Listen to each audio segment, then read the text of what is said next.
warahmatullahi wabarakatuh. Perkenalkan, nama saya Adawiyah Mustafa. Saya jurusan Budidaya Perairan, Fakultas Perikanan dan Ilmu Kelautan Universitas Negeri Gorontalo.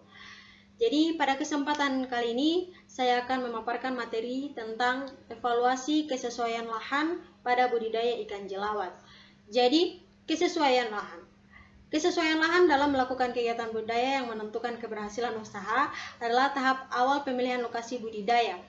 Kegagalan usaha atau lamanya kegagalan usaha disebabkan ketika pembudidaya salah memilih lokasi budidaya.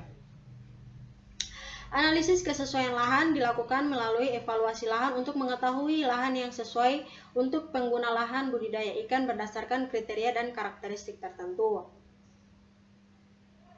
Berdasarkan penilaian kesesuaian lahan untuk budidaya ikan dilakukan untuk menghindari kekeliruan pada tahap awal pemilihan lokasi budidaya yang akan menimbulkan peningkatan biaya konstruksi, operasional budidaya, dan masalah lingkungan. Kerusakan lingkungan perairan dapat menyebabkan kegagalan usaha itu sendiri atau kegagalan panen.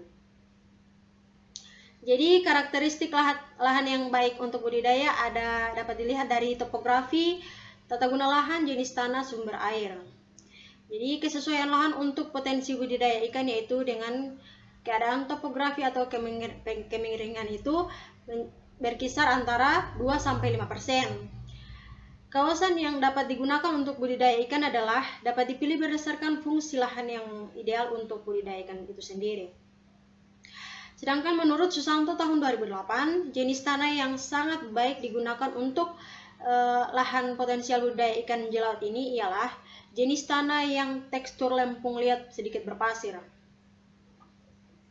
Parameter penting lainnya dalam penentuan lahan potensial budidaya ikan ialah sumber air. Sumber air yang digunakan yakni kualitasnya baik untuk pertumbuhan biota budidaya itu sendiri. Jadi di sini ada contoh hasil evaluasi kesesuaian lahan, di mana sudah pada penentuan tingkat kesesuaian perairan untuk budidaya ikan jelawat di Danau Wai Jepara. Jadi di sini pada stasiun 1 telah dihasilkan sebesar 86,66% tingkat atau cukup sesuai. Sedangkan pada stasiun 2 itu sebesar 81,33%. Kemudian pada stasiun 3 itu 60% atau dikategorikan tidak sesuai. Jadi ini peta kesesuaian lahan pada Danau Wai Jepara. Di sini warna hijau itu menandakan kawasan hutan lindung, kemudian yang warna biru itu menandakan perairan Danau Wai Jepara, dan warna biru bermotif bintik-bintik ini menunjukkan bahwa perairan yang cukup sesuai untuk digunakan sebagai budidaya ikan jelawat itu sendiri.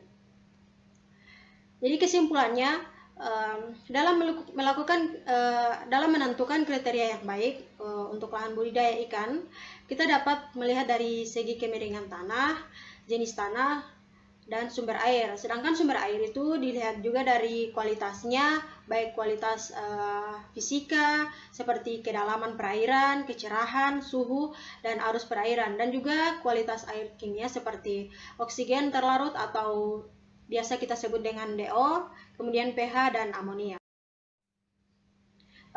Terima kasih.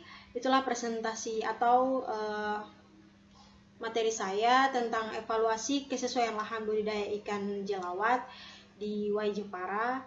Apabila ada salah kata, saya mohon maaf. Lebih dan kurangnya saya ucapkan terima kasih. Wassalamualaikum warahmatullahi wabarakatuh.